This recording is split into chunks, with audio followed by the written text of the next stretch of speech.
Ser e agir politicamente não se restringe ao voto ou a participar das estruturas partidárias e governamentais.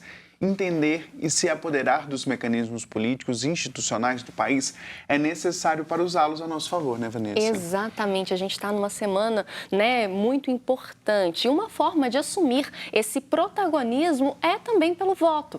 Estamos, numa semana decisiva para os rumos do nosso país. No próximo domingo, dia 30, nós voltaremos às urnas para eleger o próximo presidente da República. Agora a gente vai direto, então, para o Santuário Basílica Nossa Senhora da Piedade, conversar com o pró-reitor do santuário, Padre Samuel Fidelis, que vai nos ajudar a entender o nosso papel enquanto cristãos e cidadãos. Bom dia, Padre Samuel, seja bem-vindo. Bom dia, Padre. Bom dia, Vanessa. Bom dia, Tiago. Bom dia a todos que nos acompanham. É uma alegria estarmos juntos mais uma vez. A alegria é toda nossa. Padre, eu queria que o senhor começasse já falando um pouquinho sobre o papel do cristão nesse ambiente, nesse momento que a gente está vivendo, um ambiente tão bipolarizado, tão dividido. Então, eu penso, estamos lendo esta semana a carta de Paulo aos Efésios, e eu acho que ela é um texto bíblico que nos dá lucidez. Do que era dividido, fez um só. O Cristo é a nossa paz, nos recorda a carta aos Efésios. Portanto, antes de tudo, a perspectiva do cristão deve ser a de conciliação. Como vai dizendo o próprio apóstolo Paulo neste referido capítulo, ele diz, olha, dos opostos o Cristo faz um só. Portanto, o papel do cristão é entender, há uma autonomia desde o ponto de vista do pensamento político, desde o ponto de vista do nosso posicionamento como cidadão. E que em nada deve interferir ao fato de que nós, enquanto cristãos católicos ou cristãos como família de Cristo, num sentido mais amplo, tendemos à unidade da fé. Portanto, é importante situar a diferença daquilo que é o âmbito político e que tem as suas divergências daquilo que é o âmbito da unidade da fé, que está para além de partido, opinião, posicionamento. Padre, hoje é o dia da democracia. O Brasil já passou por um grande período de monarquia, depois passou também por uma ditadura. Hoje temos a democracia, onde o poder do cidadão em opinar e escolher em quem pode governar o nosso país. Qual que é a importância dessa democracia nos fundamentos da fé e também para a nossa política? Então, é muito interessante pensar nessa perspectiva quando você situa há outras formas de governo, como foi o caso de uma monarquia, ou como é o caso, por exemplo, de uma monarquia parlamentarista, o caso da Inglaterra. Gosto de citar Churchill, quando ele diz assim, olha, a democracia é a pior forma de governo, excetuando todas as outras. Então, é evidente que a organização humana é múltipla. Então, é possível que um governo faça o discernimento, olha, uma monarquia parlamentarista, ou que nós tenhamos um regime semipresidencialista. Isso é possível, faz parte da dinâmica humana. Agora, o que nós precisamos estar atentos? Levando em consideração ao lugar onde nós chegamos, desde a perspectiva histórica e também tudo aquilo que nós experimentamos, nesses 40 mil anos de Homo sapiens, parece que é muito mais interessante quando nós temos várias cabeças pensando, quando há um livre exercício do direito ao voto. Parece que quando nós temos possibilidade de discutirmos com civilidade a respeito de pontos de vista diferentes, parece que nós somos mais humanos.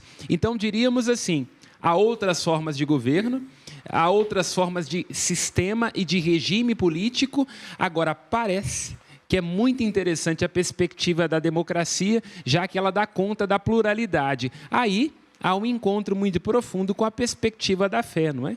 A igreja, desde o princípio, quando vamos lá, sobretudo aos Atos dos Apóstolos, nós vemos essa dimensão muito forte de que, embora sendo um, Nós temos um corpo múltiplo, com talentos diversos, com perspectivas diversas, com vocações diversas. Então, dá um testemunho de que a democracia serve muito bem à compreensão da fé, que é a compreensão de uma unidade daquilo que nós cremos, e aqui pode ser, por exemplo, a unidade de uma nação, que se manifesta segundo a pluralidade de perspectivas, de ofícios e por aí vai.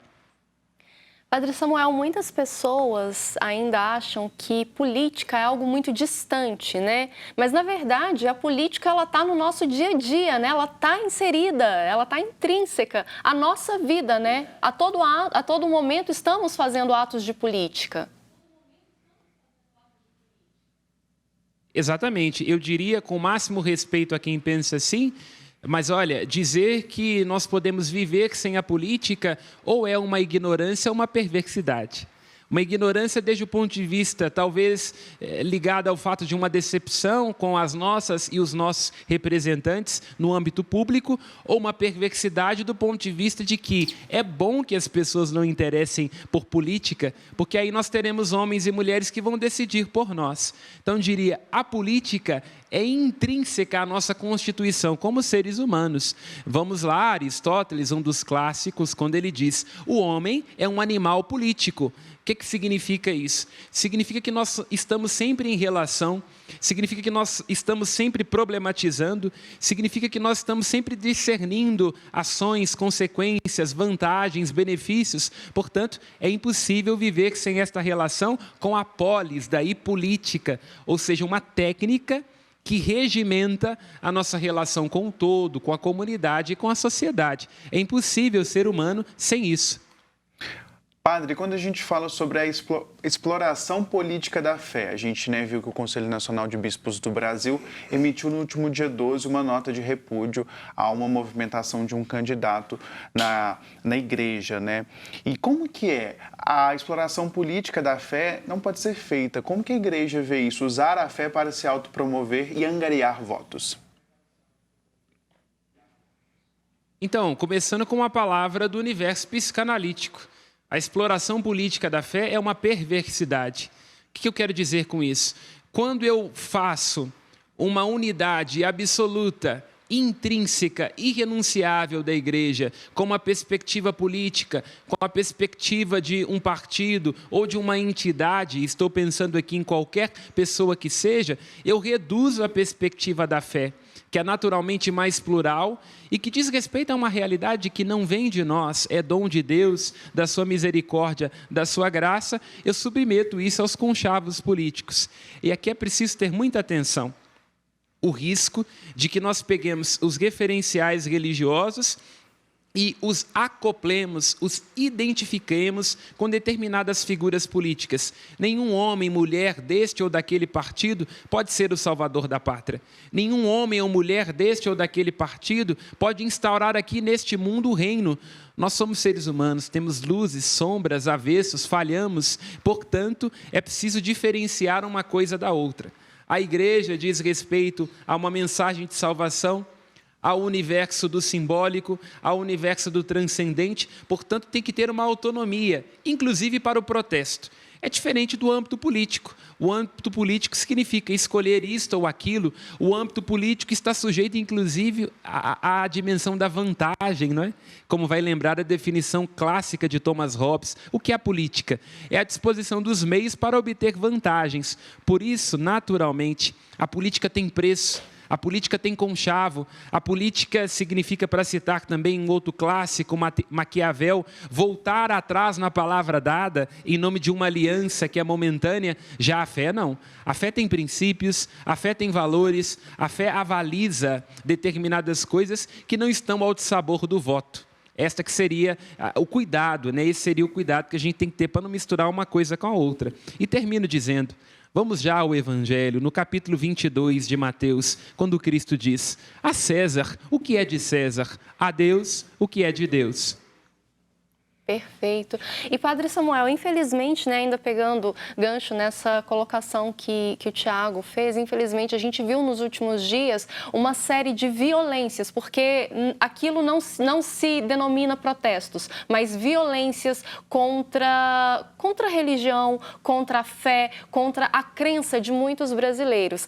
E eu queria que o senhor falasse um pouquinho sobre a importância do respeito e do diálogo no momento que a gente está vivendo. Então, a política, no seu exercício genuíno, ela não comporta binarismos. Binarismos é para time de futebol. Gosto desse, gosto daquele, e ao gostar desse não posso torcer em favor do outro. A política não é assim. Ela é sobre causas, consequências, momentos, discernimentos e, sobretudo, sobre diálogo. O diálogo pressupõe, para citar um outro clássico, que é Voltaire, eu posso não concordar com nenhuma palavra do que dizes, mas defenderei até a morte o direito de dizê-los. Toda vez que a intolerância ocupa um espaço no âmbito político, isso significa a morte da política, porque a política é precisamente a institucionalização do conflito. Nós somos conflituosos dentro de nós, não é? Há momentos em que a gente não está concordando com a gente mesmo, e isso se expressa na sociedade. Portanto, a política institucionaliza isso para que não haja barbárie. Significa que alguns vão estar mais à esquerda, desde a perspectiva da necessidade ao progresso, desde a perspectiva da atenção àqueles que são os resguardos próprios do Estado democrático de direito, o tripé social, saúde, segurança, bem-estar. Agora, do lado de cá, nós temos também a perspectiva necessária, que é a perspectiva conservadora, desde o ponto de vista de um resguardo das instituições, desde o ponto de vista de tomar cuidado para que determinados avanços não descaracterizem aquilo que está estabelecido nas leis e na Carta Magna. Perceba, são precisos esses dois movimentos. E o que nos caracteriza como seres humanos é que nós podemos sentar à mesa, mesmo sendo diversos e fazendo oposição, sem que aquilo signifique violência, não é? Porque quem faz violência em nome do conflito são os animais, as bestas. Nós, enquanto seres humanos, somos seres de diálogo, da discordância, mas, sobretudo, do encontro e do consenso, que é aquilo que baseia a ética. Padre, nas comunidades de fé, quando surgiu o assunto de política, né? Você falou muito dessa bipartidaridade, né? Entre gostar de um, gostar de outro. Nas comunidades de fé, quando surgir, porventura, né? Alguma discussão política, qual que é a orientação que a igreja deixa para os fiéis, também, né? Para os párocos, para resolver essa situação de entrave?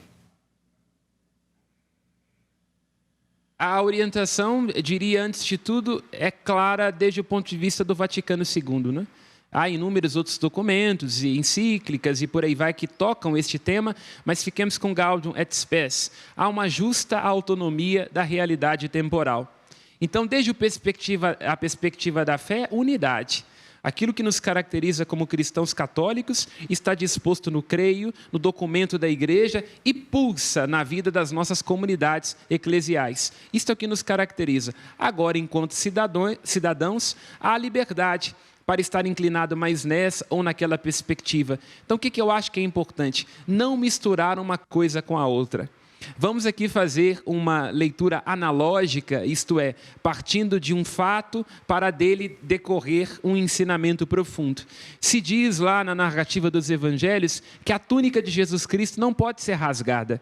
Isso é importante deixar claro. A túnica de Cristo é inconsútil. Portanto, nós, desde a perspectiva de fé, não podemos ser divididos na nossa mente, nem sequer em nosso pensamento, porque é bom que todos sejam um para que o mundo creia. Agora, desde a perspectiva dos cidadãos e da política, é possível que haja divergências. Então, o que é importante?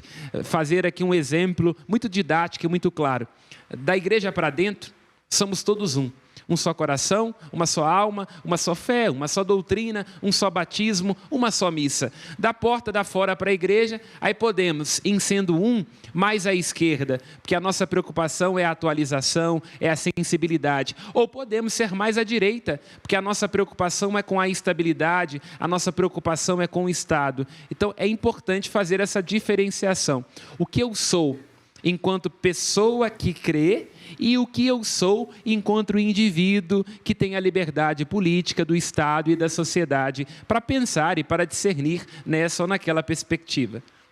Essa questão, Padre Samuel, da divisão, ela se estende também às famílias, né? Muitas famílias, infelizmente, a gente viu serem divididas, serem segregadas, né? Serem realmente bipartidas em relação a eu sou de candidato tal, eu sou de candidato tal, fazendo com que haja uma separação mesmo desses membros, né? Às vezes, aquele almoço que a gente sempre comenta, né? O almoço tradicional de domingo, onde a família está ali à mesa, que é um momento muito importante, principalmente nos dias que a gente vive hoje, né? De tanta correria, e um momento muito especial também, porque é a família reunida para celebrar o pão à mesa ali, muitas vezes parou de ser feito para evitar mesmo esse confronto, essas divergências, essa falta de diálogo. Eu queria que o senhor falasse um pouquinho, voltado agora para as famílias, né? A gente falou das comunidades de fé, a posição, né, que o cristão, o real cristão deve ter, e eu queria que o senhor falasse agora voltado para as famílias também.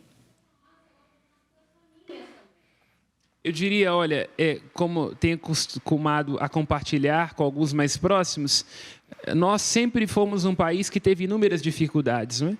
Já no começo, começamos como uma colônia de exploração, agora nós tínhamos um orgulho do futebol. E aí houve uma série de decepções, entre as quais o 7-1 da Alemanha. Nós sempre fomos um país do diálogo, apesar das dificuldades. Agora até isso nós perdemos. Aí que está o problema, olha só. Quando nós confundimos realidades, aquilo que é próprio do âmbito político pertence ao político, aquilo que é próprio do âmbito da fé pertence ao âmbito da fé, aquilo que é próprio ao âmbito da família pertence ao âmbito da família. A família é lugar da acolhida, a família é o lugar da aceitação do avesso, do contraditório, de uma maneira que a sociedade não pode ser. Quando nós confundimos e deixamos que a política, ou um exercício degenerado, torpe, binário, perverso e preconceituoso desta política, desta politicagem, influencie na nossa família, nós terminamos perdendo as duas coisas. Sacrificamos o consenso próprio de um horizonte democrático e sacrificamos também a nossa família, porque ela deixa de ser lugar do encontro, da ternura, da aceitação do diverso, né? Nós, na nossa família, somos aceitos do jeito que somos para se tornar um lugar do conflito. Então, eu diria que é uma degeneração profunda e um conselho aqui, não é? Enquanto cidadão, mas também enquanto padre, não deixe que a semente da divisão alcance a sua família por conta de politicagem, porque aqueles que agora estão divergindo, daqui a alguns anos estarão todos juntos no mesmo palanque. Agora, se você dividir a sua família em nome de uma perspectiva política e de uma eleição, pode não haver volta. Padre, e quando a gente às vezes o cristão, né, não sabe ainda em quem decidir, como decidir, hoje Cristo, se estivesse aqui no meio de nós, quais pilares talvez ele tomaria de decisão? Assim, o que o cristão hoje deve tomar de decisão para escolher um candidato? Eu diria, é uma pergunta evidentemente complexa, porque nós nunca vamos encontrar um partido ou uma agremiação política que dê conta da riqueza do Evangelho. Portanto, qualquer posicionamento poderia ser tendencioso, mas a Igreja dá os seus princípios de fé. E eu arriscaria dizer, abra os Evangelhos, né? Abra o Evangelho de Lucas, abra o Evangelho de João, veja aqueles com quem Jesus se preocupava, veja o que estava em foco na palavra, no discurso de Jesus, veja aquilo que Jesus defendia, ali estará o grande critério para saber em quem votar, tomando consciência de que nenhum candidato esgota o Evangelho, que nenhum candidato ou candidata dá contra do todo, que é o anúncio da mensagem do Cristo Salvador. Mas é possível, a partir daquilo que Jesus dizia, a partir daqueles de quem ele se aproximava, a partir daquilo que era o discurso contínuo nos lábios de Jesus, ter um discernimento muito certo de em que candidatos votar. Padre Samuel, eu queria agradecer mais uma vez a participação do senhor aqui, com essas palavras tão doces e ao mesmo tempo tão firmes em relação ao assunto tão importante, que a gente precisa aprender a dialogar mais. E nessa semana, né, tão importante, né, Tiago, que a gente vai... Decisão muito importante, Exatamente. Para encerrar, então, a participação do senhor, eu gostaria só que o senhor deixasse uma mensagem final aí, né, para abençoar realmente essa semana que temos pela frente e a decisão que está nas nossas mãos também no próximo domingo. Eu diria lucidez. Lucidez antes de tudo, e a fé nos ajuda nessa perspectiva. Ir aos evangelhos, ir à escritura, ver em que medida a igreja, que depois discernimos igreja católica, conforme ao todo, desde o princípio sempre sobre acolher alas tão diferentes. Pensemos um Tiago que era mais à direita, ou um apóstolo Paulo mais à esquerda, é lógico, aqui fazendo generalizações. Então, lucidez. Em segundo, eu diria, olha, quando aquilo que o outro está dizendo me incomoda profundamente, ao ponto de que eu acho que ele não pode existir, tendo a perspectiva que tenho, eu tenho que me questionar sobre aquilo que eu trago dentro de mim, não é?